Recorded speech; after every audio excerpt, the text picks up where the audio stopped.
Welcome back to episode 12, the real episode 12. Last episode, I said the wrong episode number and I had to dub over myself. It was pretty funny. Of Show and Tell. This is my small adventure to highlight the creators and contributors to the Magic community. Today, I am thrilled to be joined by streamer, content creator, writer, Bobbie-Christine. Bobbie, thank you so much for joining me today. Hello, hello. So good to see you, Drew. Hello. It's been, gosh, I was going to joke. I feel like I got the chance to meet you in person at Magic 30, which seems like an eternity to go to me, but you've probably been bouncing around to a bunch of other events since then. I think I saw you at a Command Fest already and possibly one other convention or event, maybe? Or am I imagining that? Since 30, I went to PAX Atlanta. Okay. But this year in general, I've done more traveling and I've been to more cities than I ever have in my life. Oh, really? Wow.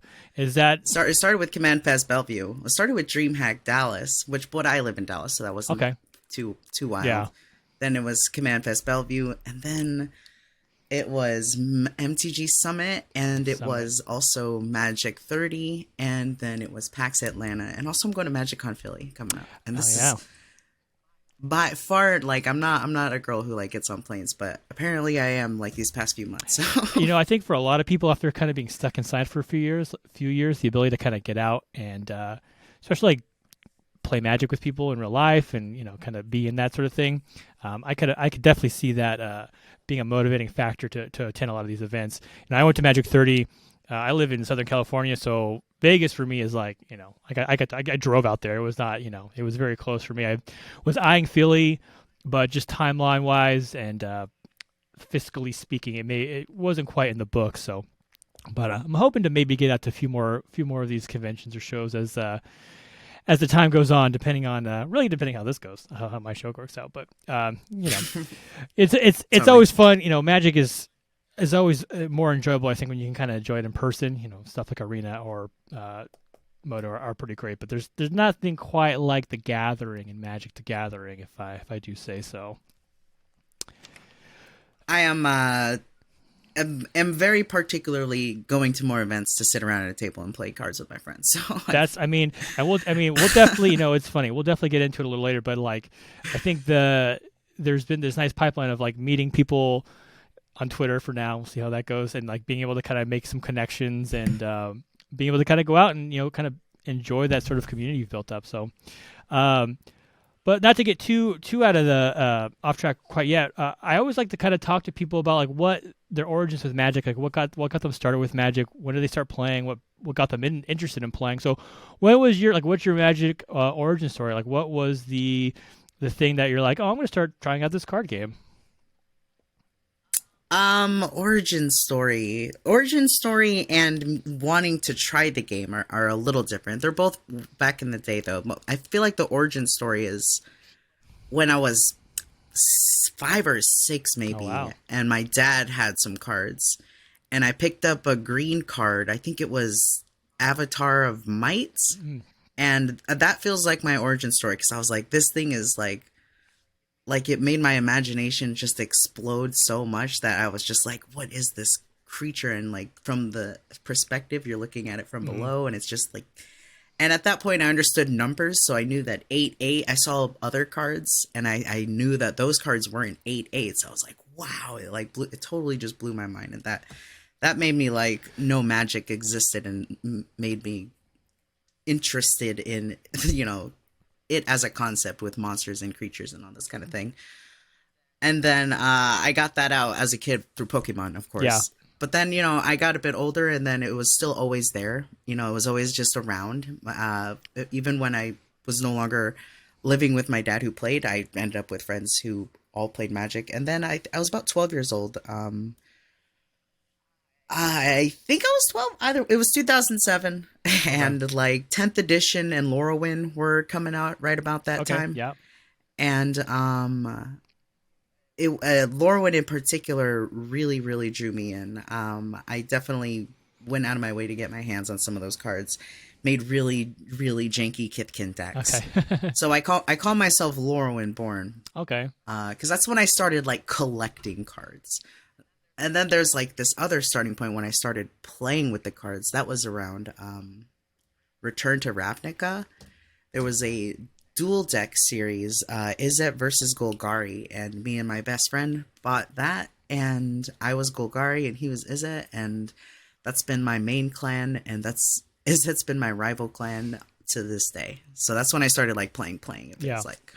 It's funny how influential the Ravnica guilds ended up being on a lot of people. Um, you think about, there's always two color pairings in Magic, and that, well, so I'm like an old school sidewalk kitchen table guy, so I can't really speak to like competitive scenes, but it feels like two colors was always kind of like the basic idea of like how you build a deck. But it wasn't really until Ravnica where like people are really identified with color pairings and like, oh yeah, I'm a Demir player, I'm a Orzhov player, and it's funny how that is stuck through so long. Even to now, that's still kind of just the common lexicon people use when referring to those color pairs. Obviously, they were kind of ingenious in design because the color pairings in the guilds reflected the intrinsic way the colors worked. But like just kind of assigning like this guild, and plus the sets were good. I remember for me, the original Ravnica came out when I was in. I think it was my third Renaissance. It was like the third time I came back to Magic after taking a break, and I was like, "Oh, this is like my college friends and I were really into it." So like, I that always has a soft spot for me as well. But yeah, Ravnica is definitely one of those things I think, and being able to just kind of identify with a particular play style, I think makes the game a lot more interesting and more. I don't know if accepting is a word, but like I think when you can see a style or a way you want to play or the type of creatures or type of cards you want to do, like there's like, oh, this is, even you want to play aggro, like, oh, like, there's like a Gruul or like Rakdos, you have that kind of ability to kind of compartmentalize and choose. So and it just sticks with you, right? Like for me, I'm always Orzhov or Demir, and it's been that way for I'm going to date myself now, almost like 20 years. Those have always been like my two guilds, or definitely usually black white has always been the color pairing I played. So like it really sticks with you. Yeah, absolutely.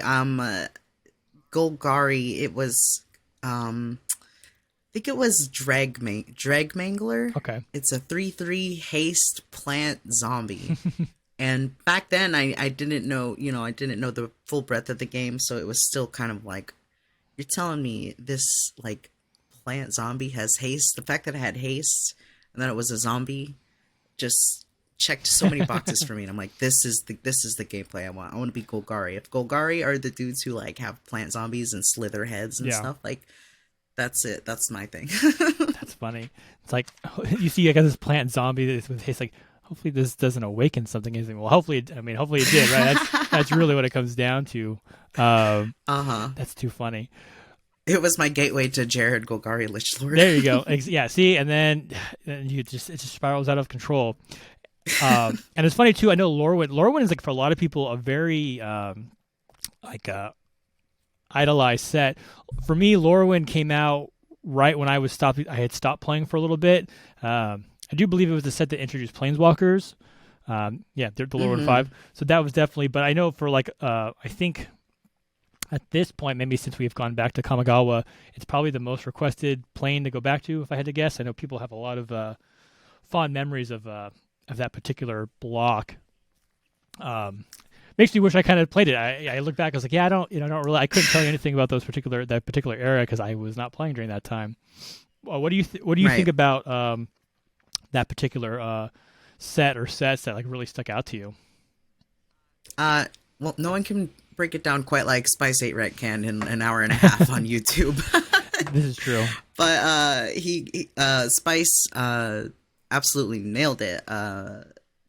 In just that they put so much attention into the relationships between the creature types, and they put so much care into like the effects of the aurora, and it had this intrinsically appealing night and day, light side, dark side thing going for it, with Lorwyn and Shadowmoor, and it just was so nice. I don't know. I like the art. The art really hit it feels like it was that era of art before they started to homogenize it, Mm, which is like not, it's a good thing and a bad thing that they did that, but it felt like it was before the era of the kind of yeah. standardized art style. And there's a lot of nostalgia attached, and there's something it was kind of had that feeling that Guilds of Ravnica can give you, in that rather than finding a color of guild, you could find a creature type, and you're like, this is my jam right here. Hmm. I didn't play with the goblins. I didn't really play with any goblins, but it was those little Kithkins. I was like, has something about these little Kithkins. I just want my little heroes, my little Yeah. guys. And like I built a giant stack too Oh, okay. with the Brian Stout Yeah. arm, and I just wanted to hurl the giants, and there was giant synergy cards just like caked into the set, so it made it all easy. It was like all just like there for you to work Yeah. with. Well, that's pretty cool. Yeah. It's again, it's funny. You identify like I like to play knights. Like knights are probably my favorite creature type. Not the strongest, but like I'm a big fan. It's probably has to do with some weird childhood dream of being like a knight or a Jedi Knight or someone with just a sword. I just want a sword. Trying to convince my wife to let me buy a sword, and one of these days I think she's gonna break down, but probably not. Jedi influence almost assuredly, Yeah, right? I mean 100%, 110%. I can for definitely the Jedi. So started collecting around lore when really started playing around Return to Ravnica. When you started playing, for most people now, I think Commander tends to be their main format. Were you kind of just playing with whatever? What did you? I'll have to admit, I don't know when the time frame of Commander related to if it was around Return to Ravnica. I mean, what do you remember about like when you started playing Commander? I guess because that's kind of I would say your main format now. Is that fair to say? 1,000% fair. So Return to Ravnica, I think, was 2012. That sounds right. I'm gonna check really Yeah. quick. Return to Ravnica was 2012, Okay. and I started playing Commander about 2017. Okay. The release of the Dragon Precon is like the most vivid. Like, okay, I'm definitely a Commander player at this Yeah. point. I started playing a little before that, but so it was from 2012 to 2017 that I played Jank Modern. Okay. Yeah. just like piles of stuff that I had laying around. I bought some singles. I tried to make a bunch of weird things work. Not I wasn't competitive players. I was kitchen table Yeah. modern. That was just the format that me and my friend played because it let us play with some of our older Yeah. cards. But I had like a box of like I don't know, like 15 modern decks, and I carried that thing around me everywhere I went, and I just had these weird little janky modern piles. They were synergistic. They were solid decks. Yeah. They could do the thing that they were designed to do, but they were by no means meta decks, and they were by no means like proper decks. And so I would just do that, and I'd make modern decks, and I'd give them out to my friends, and I just would play kitchen table modern. I never, at no point did I go into like an LGS scene, Yeah. at all. So it was just that, and then my friends started playing Commander. I was like, "What's this? What are y'all playing?" And they're like, "This is Commander." And I was like, "All right, let's try." And then it never went Yeah. back. I ended up trading in all the modern decks. I wish I kept one, Yeah. but the one that I would have kept is Golgari Dredge, and that's completely outclassed today anyway. So whatever. Yeah. I mean, I guess there was a slight resurgence, right, with and this is gonna maybe highlight how much I don't know about modern Hogak, right? Wasn't it Hogak Summer? Like that was like a hot Sure. second where that was everywhere, and then they were like, "Oh no, wait a minute, we need to ban that." And they banned the Yeah. gag. They banned Hogak. Yep. Yeah. It's either too strong or it's banned. Yeah. Yeah. Good old that was Modern Horizons, right? The straight to who would have thought a straight to modern new set would have caused so many problems. They put a lot of words on that red one drop. Oh gosh, yeah. Let's yeah. Anyways, so Commander. I mean, I think I'd have to guess you were probably a lot like me because I played with my friends. I don't even know if we'd call it like janky modern. We found magic cards, we put cards into a deck, and we played Magic, right? So like when I discovered Commander, I was like, oh, there's a format where like you're kind of encouraged to play all these random old cards that maybe were not good in like a 60 card, Yeah. but in a singleton format, and you can play from pretty much almost any era of Magic. Like this is it. This is my jam. Uh, what so was the Ur Dragon your first commander deck then? Was that what really kind of like started you off, or do you remember what your first commander deck was? Um, the 2017 precons came out, and I remember that being as a time where I was like fully a commander player, but I was playing a bit before that. I was playing like jank Okay. piles that my after my friends had introduced me, I was like, okay, let's do it. I have plenty of cards. We're gonna do it. My very, very, very first commander, I guess, would be in 2016 or early Mm. 2017, was Dragon Lord Atarka. Okay. Because I had a Dragon Lord Atarka, and I was like, my goal is to cast this dragon as many times as possible and just to deal 5 damage and start swinging in, bam, bam, bam. I just wanted to cast the big old dragon. That was it. Yeah. And this was the format that was the idea. That's what you did. So I made a Dragon Lord Atarka deck, and I ramped as much as I could, and I just played the dragon, and that was it. And it was really nice. That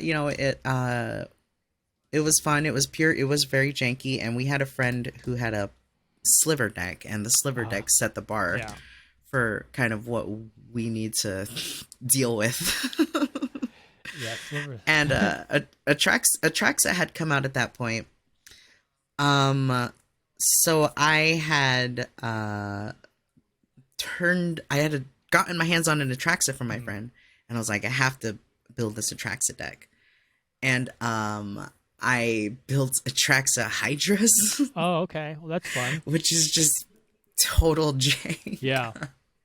Like just proliferating the Hydras counters. Like that was like the main goal. So I was trying to keep up with the slivers. That didn't quite do it. And then I honed that. I honed it in, and I realized I had a card that had been with me since the Laurelwind block. It came out in Shadowmoor, I Mm. think. Roshin Meanderer. I had this foil Roshin Meanderer for years at that point, since I was a kid, and I was like, this taps for 4 mana for X costs.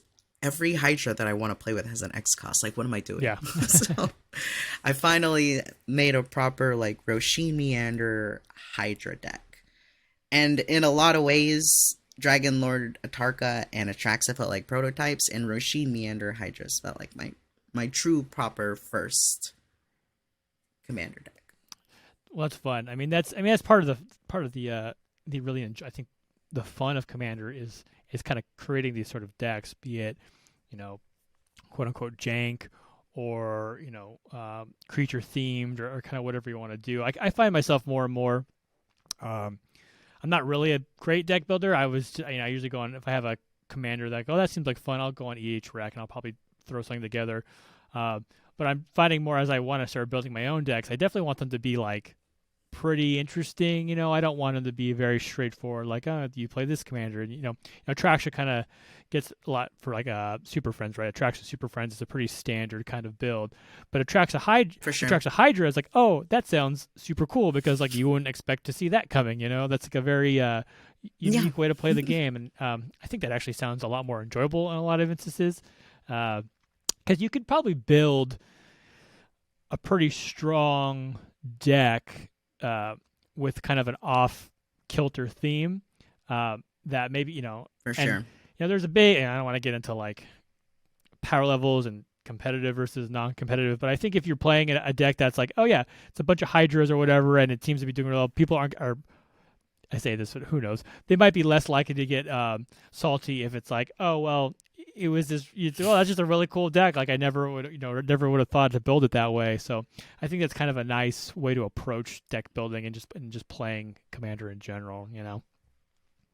I think so. I think getting crushed in combat by a creature deck that you have never seen before or never would see coming, it's fine to say that it probably just feels a little better than like getting comboed out with the Thoracle or Yeah. there's just Yeah. No, I hear you. I think that's a And this is strictly from the perspective of casual player. I honestly have like considered putting on my Twitter like takes are never about CDH. Like I'm never talking about competitive CDH. So yeah. May not be a horrible thing these days with with the way Twitter works. Sometimes it can be it can be a minefield. It's scary, man. I get out there and I'm just like, oh no, thank you. Just gonna do my one tweet of every 3 days and just be on my merry way. So, yeah, that's too funny. Uh, well, so obviously you've been, gosh, 2007. So Commander player for at least 5 years now. But in addition to playing, I mean, you are also big on streaming Commander. In addition, to hosting your own pods or guesting on other pods. Talk to me about what was the inspiration to start streaming, Commander games. What was the thing in your head? You're like, I think this is what I want to do. I want to, pop on Twitch and get some pods together. Like, what was that like, or what was that thought process like? I had actually quit my job after a few months into the pandemic, and I quit my job at UPS, and I was like, well, I got to figure something out, and I started streaming, just kind of normal streaming, because I was like, that's a thing. I discovered Twitch, and I found a streamer, and I was like, you're cool, and like, this is a whole thing that can like be a thing. So I'm actually gonna try this.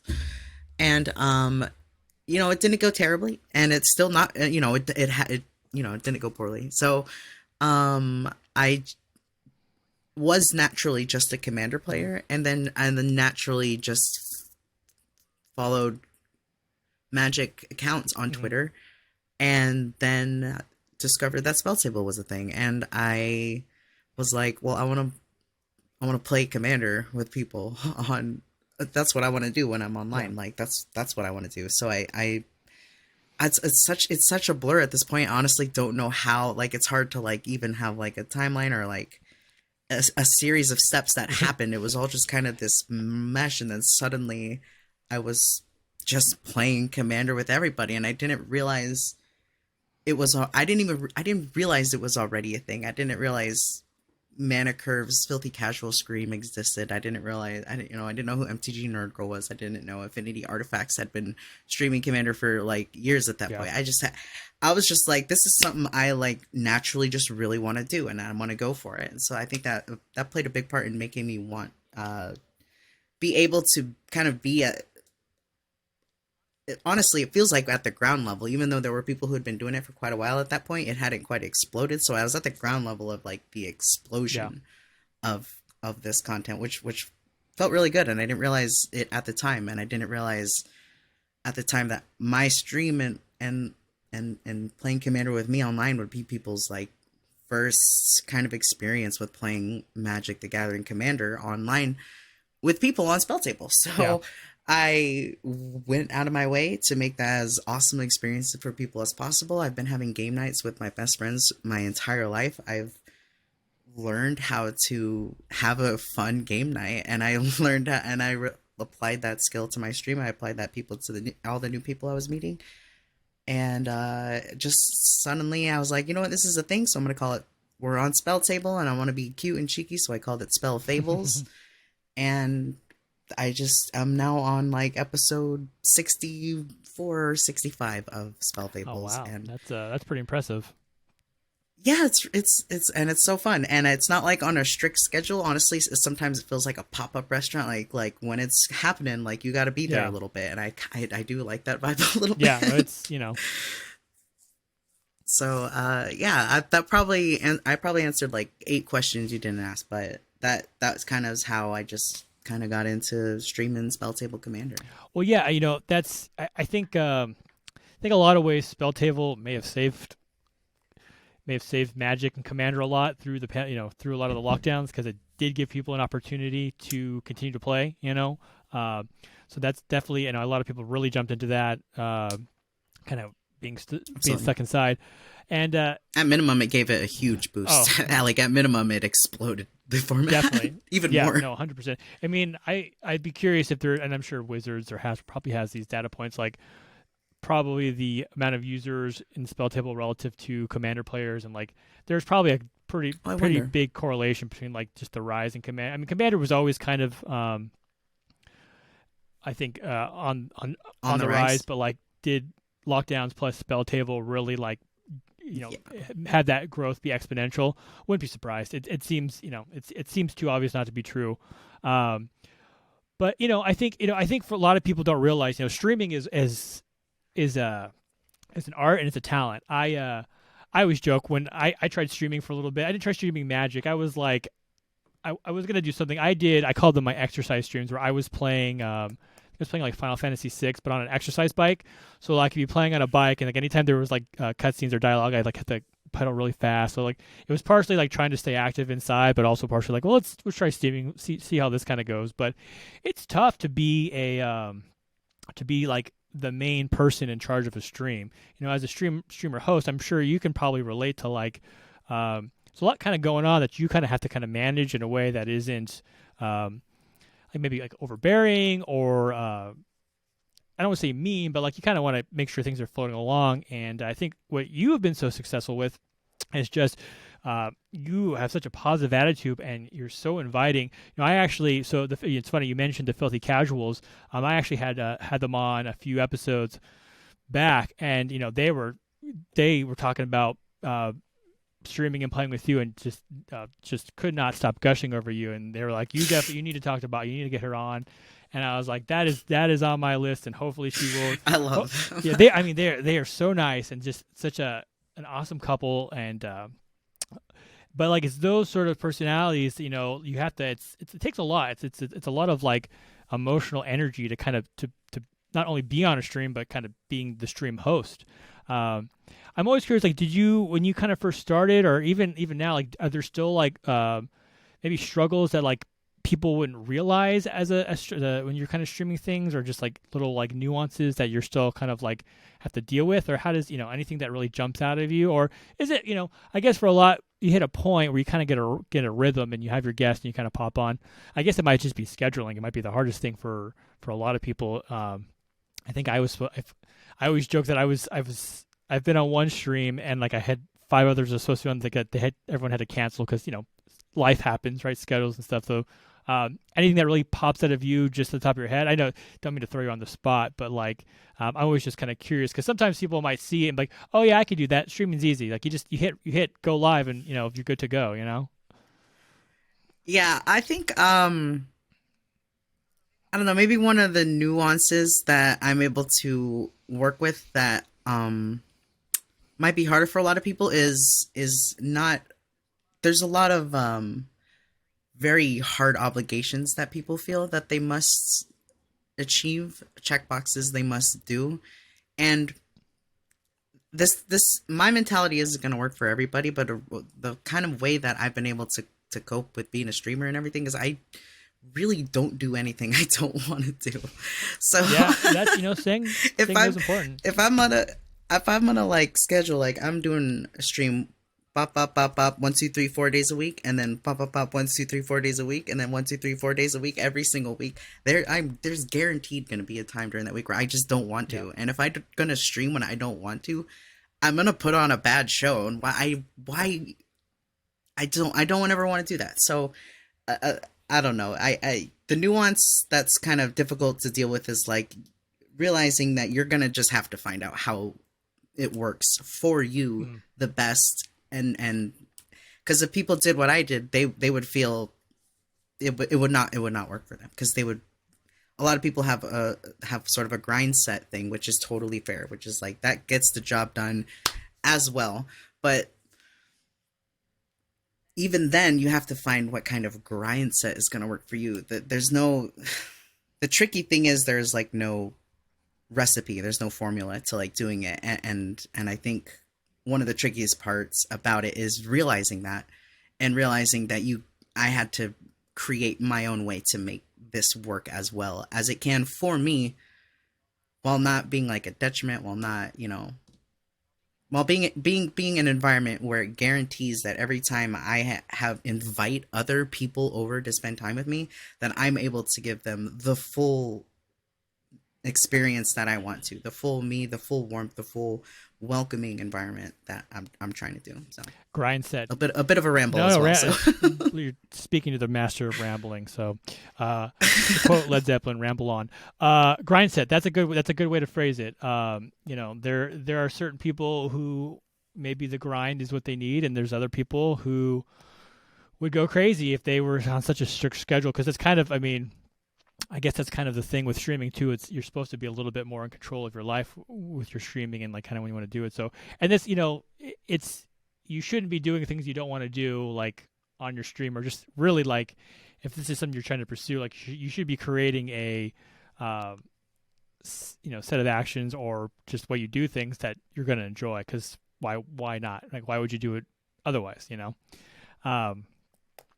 So you talk about having people on and making sure they get the best positive experience. I know one of your I think biggest focuses is I'm going to kind of quote here: specializing in quality introductions and onboarding experiences for community people. I know you have a very big emphasis on bringing people into the community to make them feel safe and welcomed. I was wondering if you just wanted to kind of talk about that and just like what do you think that looks like to you? Like what do you think like the importance of that? Because I talk about a lot on what I try to really emphasize on my show is like community building and building a better community. There are, the Magic community it's very large. Like there's a lot of people who will play, and it's it's open for everyone. Like we should not ever hesitate to allow someone to come into this space and play with us and feel safe and welcome. And I just wanted to kind of hear what your thoughts on kind of that and like what you think is important for kind of I guess kind of sort of establishing that in any sort of like a gameplay scenario or situation. Right. I think I feel confident saying that I'm able to provide quality and like comfortable onboarding experiences, because part of it is because of my knowledge of the game. I can pilot somebody through a game. I can explain what's happening at the table. I can explain the game quite well, I believe. And another part of it is it's honestly just I suppose a lifetime of just emotional work that I've done to come to understand people enough to have tremendous patience with them in my opinion. Yep. So being a Hispanic trans woman who looks different than who just looks very different and just is very different than most people, puts me in this sort of default position to want to accept people for their differences the way that I want to be accepted. So I inherently come from a place that I have worked hard to be a very understanding place. I understand people have different intensities, they have different needs, they have different reasons to play the game, they have different ways to analyze the game, they have different things about the game that excite them. I just do go out of my way to keep all of these things in mind, especially when a player is new and when I want them to enjoy the experience, when I want them to enjoy the game, when I want them to like be Commander players and fans and Magic fans and want to come back and play with us. And the best time to do that is when you're introducing them, when they've just started playing. So there's just a lot of kind of emotional and spiritual work that goes into making sure that people have fun, I guess. That I feel like I can make sure people have fun. Yeah. So there's a lot of kind of different ways to do that. For sure. And I'm not going to put you through, the emotional work involved is probably, well, I can almost guarantee it's probably something I will never experience in the grand scheme of, how our lives kind of play out. And just seeing you, what you do for part of the biggest reason I really want to, I was very excited to kind of have you on, because I think like what you do and the way you are so much patient, and patience is such a underrated ability in people. If people were just more patient, I feel like there'd be so much anger and frustration and animosity could be avoided, because sometimes it's just a matter of giving someone a second to either come to a conclusion or hear someone's different viewpoint or being able to kind of reason out of a situation that may have taken a turn. And I think you especially have a very wonderful ability to kind of bring out the best in pods and the best in people, and to create those situations. Because I think it makes a difference if you could see like a group of people playing, and you could see the way they're interacting and the way they're talking and bantering and having fun, and like there'll be disagreements, but like basically the resolution of these things is like people kind of take that with them as they go to different different groups and different pods and play with different people. And I think it's important when you kind of, especially when you're putting yourself out there as a streamer, as this sort of figure in the community, you want to set, it sounds kind of lame, but you want to set a good example. And like leading by example is, I think, is a very underrated and important aspect. And, I think the way you do, lead by example is a very important part of the community. And I just really wanted to kind of, again, point that out. Like I think what you're doing is very, very good work, and I hope you continue to enjoy what you're doing. I hope the you talk about emotional labor and emotional work. Like it can be draining. Patience can also be draining. Like it could be probably more draining than anger. So it takes a lot. So there's a lot. Anger sometimes. Getting angry can be fun in a weird way. Like you get to yell and you can kind of throw a fit. But patience, it's like you have to take so many different things in and like maintain the sort of balance. So just I think that's what I've been most impressed with, the way you kind of you've handled yourself in your stream, and hats off to you. That's kind of wanted to be able to kind of highlight that. So very keep up what you're doing because I think you're doing fantastic work. So in addition, to get a little less serious, maybe it's a little more fun. In addition to like I appreciate it. Commander streams, I know you do like workshop streams as well. I came on, so I'm on the West Coast. I was working from home. I think I put Twitch on. I think I saw you were on. It was like 7:30 in the morning on the West Coast, and you had been streaming for like 8 hours. You were still up, like I think working on a deck. So talk to me, like, so what were the workshop streams? Like what was that? Did you just decide like, oh, I'm going to work on a deck? Like just, is that something you like to do often? Do they usually go 8 hours through the middle of the night? Like I fall, after 10 o'clock hits and I'm out. I cannot, anytime I'm up past 10 these days, I am just like a zombie. Totally. So talk to me about the workshop streams. Like those, was that just like, what was the origin of those? Well, I mentioned earlier about the streaming, like I just kind of stream how it works best for me, and how it works best for me up front, not the best for viewers, but how it works for me is I'm like, I know I'm having a hard time sleeping that night, and I know if I do try to go to bed, I'm just going to lay there doing nothing. So I'm like, oh, well, I'm going to do something. And before I was a streamer, I would always meddle with my magic cards. That's how I soothe my brain. That's how that was meditation in a lot of ways. Like just sorting the cards, just building the thing, honing the deck. This just keeps my hands busy, keeps my head busy, just checks a lot of boxes that me as a human require. And so I'm a streamer now. I'm like, well, I'm gonna be meddling with these cards, and why would I not go?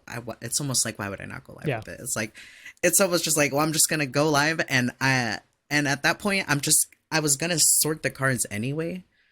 And so I'm basically just going to sort my cards and occasionally have a friend pop in to say hi. So it's like, sure. It's super fun. And people give their input. People always have a little something to say about the workshop. It's a blast. I've got a giant stack of rares here. Oh, jeez. Like these are bulk rares. And I got to go in the workshop and scan each one. There's always something to do. I have to scan all these cards because these are bulk cards from my friend that I'm going to... This is probably about $60 worth of bulk rares. Jeez. And I'm going to trade him like 3 cards for this whole stack. So I've always got a trade in cooking. Yeah. I've always got a deck cooking. I just drown myself in Commander and Magic. There's always so I call it workshop, don't stop. And when everyone comes in at like 10 in the morning and they're like, why have you been live since 1 in the morning? And be like, just read the title. Do you think the workshop don't stop? That's funny. Yeah. I can relate to being, drowning in magic cards. My office is like with like my computer, but then like just next to me, it's just like open packs and piles of cards and like deck ideas that you get like, 2/3 through one deck. Like, oh, but you know what would be cool? I need a Gates deck. So Uh-huh. then I grab the get a Gates commander, and it's like, oh, you know what would be cool? A Shrine deck, but maybe not with the Shrine commander because that's too obvious. Like maybe we'll do Garth One Eye Shrines, and you just start putting stuff and Yep. putting stuff and putting stuff. My solution to that problem was I got my brother into Magic. So now instead of building myself another deck that I'm never gonna play, I build my brother a deck that he will eventually Oh, play. see, that's smart. I'm on like this island where I don't have really anyone to physically play with. I have a few friends who are kind of very recently starting to get into it, um, but for the most part, like playing paper Magic is, I played a Magic 30, and that was really the first time I had played paper in probably about, I don't know, well, probably a year since the previous Wow. MTG Vegas. I play a lot of Arena, but Totally. just I don't do I don't really have a local game store I go play at. Just You have a spell table set up? I do have a spell table set up. I just going on spell table and play with like random people kind of freaks me out. Like I'm really just like Oh, really nervous, but I do have a setup and like so if I can get it so with people I know, I'd definitely be down with that for sure. But uh, yeah, I know it's funny. I think you were talking about building a meld commander. Was it? I think we were. I can't remember which one you were talking about. Was it? that deck just got completed in the workshop like 2 days Oh, ago. okay. She's right here. It's Titania. Titania, That's right. That's right. voice of There it Gaia. is. Yeah. See, I was joking. I am. My next goal is to do the Urza meld deck. I'm saying we Nice. gotta find someone with a Mishra and then maybe what is it, Brusella. Uh, And we can only win the game after the fourth player oh, I melds. like that stipulation. That's the only way to That win. sound. I like that idea. I like the idea a lot. So well now I'm gonna okay. I will make sure that'll now be my main focus. I'll try to get that deck done. So if we can get a meld game, that would be fantastic. Meld Meld pod. pod. I'm here Heck for it. yeah. Um. So actually, you reminded me. The My friends playing Commander. I don't think they definitely don't listen to this. So I got them all the. It's a couple, and I got them the 5 new Commander starter decks. They just put Oh, up, sweet. but I wrote about those decks on you did. TCC. So I wanted to talk about, and not only are you a Magic player, but you have some Magic writing credits. Most recently, Oh, you were already leading I into see. it. That's Look at good. that. My bad. Some may say I'm professional. I am not one of those persons, one of those people, but I think they call that a segue. Um, but yeah, so Tolarian Community College, arguably, maybe not, arguably, probably the biggest Magic show on YouTube. You have done some writing for the professor. Talk about how does that come about? Like, what is it like writing for the professor, or just like writing about Magic in general? Like, what was the how did that kind of get started for you? Started is kind of how it currently still is in the started phase. It currently still is getting Okay. started for me, if that makes sense. I do have my name on 3 credits on the channel. It is sort of a freelance situation right Okay. now. But I love the work. I love getting to write about Magic the Gathering, knowing that it will have, writing about new product as a small creator, and I am like literally, like, objectively, if you step back and look at numbers and at everything, I'm a very very very small creator. I'm We don't very got to talk about numbers when it comes to size of it. Let's not right. make I get you, but yeah. So this is easily kind of the biggest manifestation of the work that I've been doing as a small creator, and it's very I'm very very proud of it. I hope to continue to be able to do it. There's similar to how content creation has no formula, because it's so brand new. It's almost like there is no formula to me being able to say this is how you become a writer, because there is no formula. I couldn't tell you. The things that I could tell you do work is I've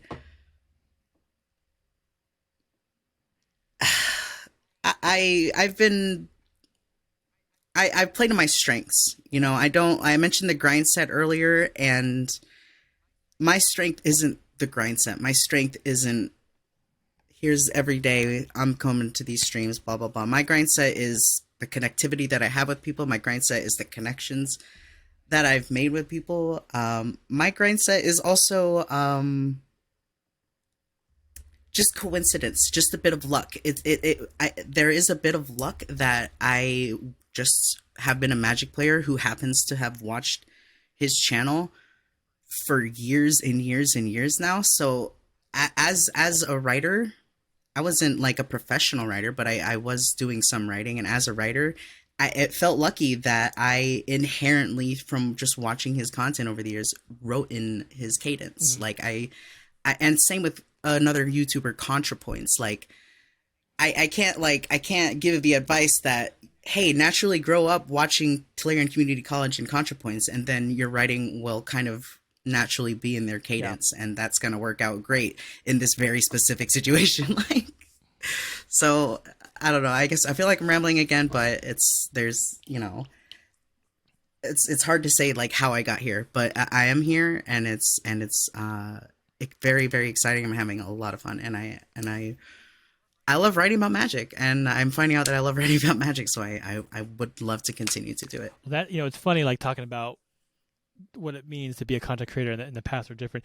Gosh, I have so many follow-up questions. Let's start with, so when you're writing, are you doing like script work on like the these YouTube shows, or is it like research work, or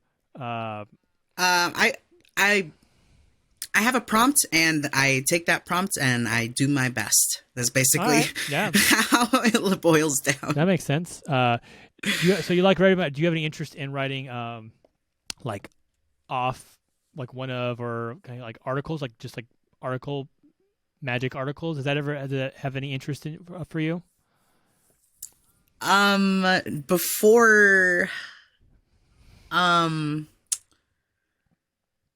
Before getting so, not quite actually, honestly. No? I like to be totally front street. I like having the prompt. Okay. I like having the thing to do, the thing to focus in on, the thing to beam on. Because I'm a new writer as well. Mm-hmm. So when I am become more seasoned and more skilled at my craft, I feel almost assuredly there will be something that I'm like, okay, I want to write this for myself.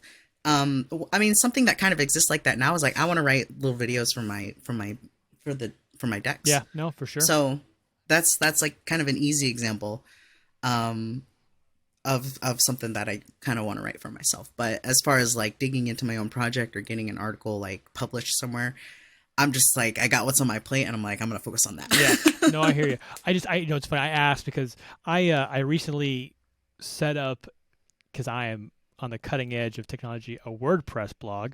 That is the latest and the greatest. Not really. WordPress has been around, but I've been kicking an idea of like, it'd be cool to sponsor articles for people who want to write about Magic, but maybe not just like standard metagame breakdowns, or if there's so if you ever have an idea and you're looking for somewhere to throw it up, you should reach out, because maybe there's something we can do. Hell yeah. If nothing else, just to kind of give it an address. Now, granted, you probably don't need me to host it for you. I'm sure you could just these days, but hey, who knows? Maybe it's one less thing to think. I totally appreciate it. Maybe we can host it multiple places. Yeah, exactly. Even if I think about it a little bit, I think if I were to write something that were off prompts, just kind of my own creation, I feel like my magna opus would kind of be emotional, like awareness or emotional wherewithal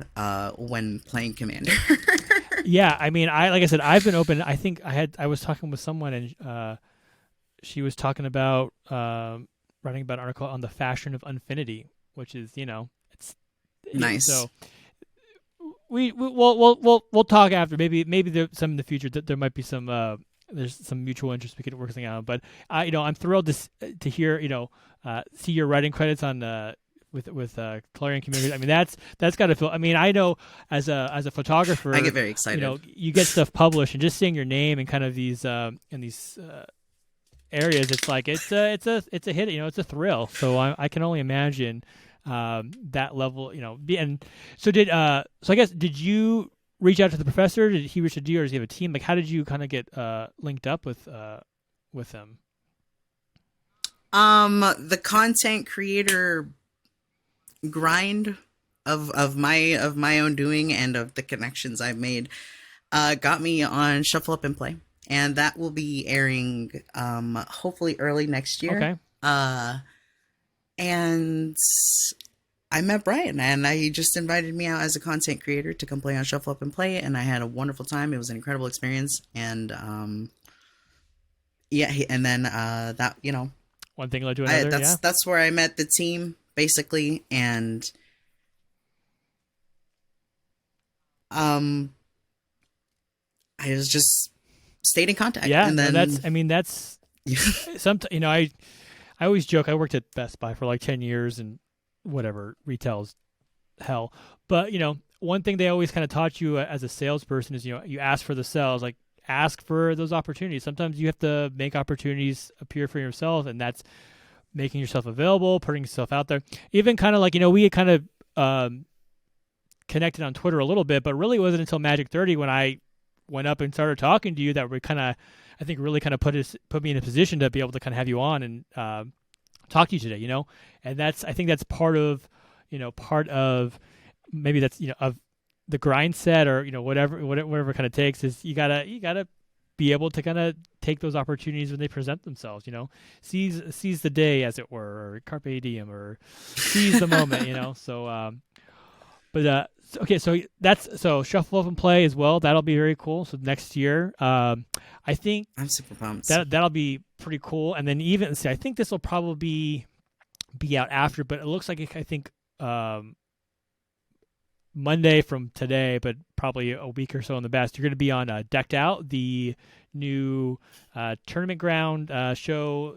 Veggie and Nerd Girl and Veggie are Wagons hosting, so that'll be probably pretty good. Veggie is, I consider, one of my best Magic friends, so he's always, you know, everyone loves Veggie. He's just fantastic. So looking forward to that. Show is, you know, it's a nice up and coming Commander show, and I know they've been kind of cranking stuff out, and that's kind of one of those cool things where, you know, every episode just kind of, you can see the improvement from episode to episode as they kind of learn and grow and figure stuff out. So I will probably link that actually below as well for people to check out, because it should be out by the time this episode comes out. So I'm sure that was probably a pretty fun experience as well. I'm looking at, I guess we'll let the people kind of go and take a look at that and see how that works out for you. But it's great to see, you know, all these these opportunities and kind of all these shows out there. So it must be fun, right? It's kind of nice to be able to kind of be involved with these things. I suppose, yeah.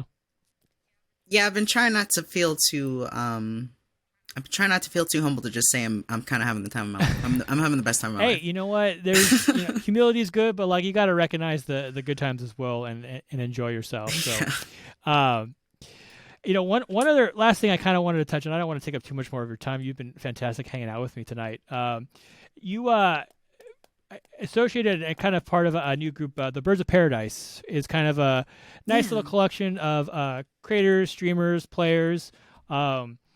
A lot of awesome people kind of involved with that group. Could you maybe, I just want to kind of, maybe for people who are not familiar, just kind of maybe could kind of talk about, you know, maybe who's in it, or just, I know it's kind of a slightly rotating collection of members, and kind of like what you guys are, you know, the goals and like your mission, or just, you know, what it's all about. The Birds of Paradise I like to call us a revolving collective of Magic the Gathering focused content creators, and almost primarily femi at the moment, almost all women, and we just want to be the voice and the presence in the community that is doing a lot of heavy lifting when it comes to balancing out a history of mostly white cis men in our hobby. So how that manifests is us just being content creators and supporting each other, and being there for each other, and supporting each other's content, and supporting everything that we're producing together, and highlighting each other's voices amongst the sea of voices. We also do charity drives. We did raised over 1,000 at Command Fest Bellevue. Oh, wow. We would love to get another charity drive going for Magic Con Philly. But it, remains to be seen. But either way, at least in 2023, the Birds of Paradise, I'm going to attempt to get us to run at least 2 charity drives a year at minimum. So that's another way we want to raise voices in a very straightforward, very practical way of just, we want to raise the voices of transgender people. Let's raise some money for Trans Lifeline. And in that sense, we want to raise the voices of transgender people. We're going to give them a retweet. We're going to give them that boost. We're going to click the buttons for them. We're going to hit the like and the subscribe. We're going to help them algorithmically, because that's the little things, and we want to do the little things, and we want to do the big things. And I write Revolving Collective because at the moment it is like a genuine group of friends, and I don't want that to become a clique, essentially. Yeah. I want people to feel like the Birds of Paradise is something that they could aspire to, a movement that they can aspire to be a part of if they want to. Yeah. I want any current Birds of Paradise members to feel like if Birds of Paradise isn't working for me, I gotta move on and do a thing. That's just fine. Like it's not, I want it to, evolution and change is essential. So that's why it calls a Revolving Collective. People should feel like there's an avenue for them to come and join our movement, and there's an avenue for them to go if it's not working for them in any way whatsoever. And so it's very fresh. So the mission statement is a little all over the place. Yeah. No, that's pretty good to me. Hell yeah. I appreciate that. I could name out all the birds, but go ahead and follow us and you'll find out who all the birds are. It's, there's a lot of names. We're all super fabulous. Yes, can concur. And, it's important because, I think a lot of times people think about these groups or these, collectives or whatever, and they think it's all got to be big events, big things, big splashes, and yeah, that's important. It's awesome that you raise, I think you said over $1,000 for a charity drive. That's great. But even just like you said, the small things, retweeting a tweet, liking someone's post, following someone on Twitter or Twitch, the little things add up. That's how support looks like these exactly. days. That is how support looks. You joke about the algorithm, the panopticon eye of all internet data and interaction, but it is out there, and it does make a difference when you can kind of have that support system to kind of highlight these people, and when you're kind of working for to create this sort of atmosphere, this welcoming atmosphere and supportive atmosphere, it does make a big difference. So I think I saw a list. I've seen people, but everyone I've seen in the associate has all great creators, all fantastic people. So again, another kind of just great addition to the community. So that being said, Bobbie, again, thank you so much for coming on. What I want to kind of do is 2 things. One, what I do when I talk, I always talk about building out my community, and what I like to do for my guests is through the magic of video editing, I'm going to pop up what I call my community board, and so pop. And for me to kind of help continue to support you as you go out and do your workshops and streams, the Show and Tell show will become a Patreon member of your Patreon. So that way, no way. So literally, the smallest kind of thing we can do to be able to kind of support you even after the show's done, and thanks. Really kind of help. You talk about the little things, maybe one person supporting someone's Patreon is a lot, but that stuff all kind of adds up over time. So it's just kind of a way we can kind of continue to support you as you kind of keep doing what I think is very important work in the community. And then additionally, what I have started doing and what I've been really enjoying doing is making donations to charities of my guest's choice. So this time we will be making a donation to Trans Lifeline, which will be, again, another great organization. Really, it's a scary world for a lot of people out there, and being able to support a resource to kind of help get people information or just someone to talk to in a time of need, I think is very important. So again, a small sort of way we can try to make a small difference in hopefully someone's life. So we will be doing that as well. And That's so you cool. know, it's just kind of the smallest. I think the most least the least we can do to try to make a positive change in the world and community in the world. Sounds like such a grand sort of thing, but I enjoy it. I've been really enjoying kind of being able to do this for people. So Bobbie, again, thank you so much for coming on and spending some time with me. If you're watching at home or listening, I do. We're on YouTube. If you want to like and subscribe, that's a thing to do. I should, yeah, do it. You should subscribe. If you're watching and you're not subscribed, why not? Just hit that button. I appreciate it. If you're I like to ask them to Falcon punch the button. Oh yeah, Falcon Punch, man. You're wait a minute, aren't you a Ganondorf main? You're a Ganon, aren't you? Did I imagine that? Yeah, but no one knows what a Warlock punch is. That's true. That is true. Is that what that move is called? Is Warlock Punch? Yep. All right. What I used to main Link and I used to main Dr. Mario. I joked I majored in college in Halo 2 and I minored in Smash Brothers. It's been a long time since I played though, but I like playing Mega Man too. Mega Man's pretty fun. He's a big Mega Man fan. Anyways, I'm off topic. Like, subscribe. Subscribes are great. Find Bobbie on all of her socials. I'll have those linked below, linked afterwards. And again, thanks for coming on, and we'll catch you next time. Thanks so much. Bye.